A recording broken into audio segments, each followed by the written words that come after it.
decorations after your renewal is finished. Thanks, I'll do that. The idea of having a shower and calling room service had a strikingly large amount of appeal. After Skylar signed off, I spent the rest of the time in the renewal booth while my leg was being repaired, looking over the files that I'd found while at our apartment.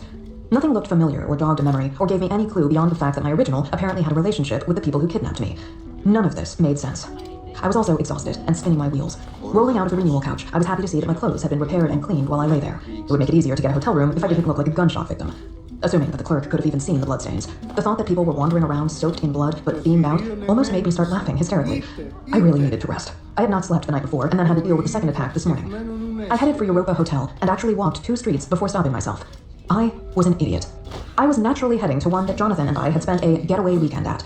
But of course, my original would know where that was. If the people she was working with weren't determined to kill me, that might have been an okay thing. As it was, I needed to avoid my original until we could meet on my terms. I needed to randomize where I was staying to keep my original from predicting my choice. Reaching into the pocket of my trousers, I pulled out the pair of dice I'd picked up. Shaking the ruby cubes in my cupped fists, I pretended that Jonathan blew on them for luck. Luck be a lady tonight. I crouched on the sidewalk and threw them across the pristine white cement. They bumped and caught and settled. 6. Nodding, I scooped them up and opened a wireframe AR display for hotels. The bare text lacked any theming, but it worked for my purposes. I scrolled through until I got to the 6th hotel, the Depot. It catered to train travel enthusiasts. It wasn't my usual cup of tea. I leaned toward architecture that could host a yoga retreat instead of a cozy mystery. Whatever happened, my original would not expect to find me there. One less chance of ambush, but only one less. The hotel that my pair of dice sent me to was a nondescript box on a nondescript block. With theming on, the Depot probably had train motifs as a default, and maybe vaulted the low ceilings into something grander.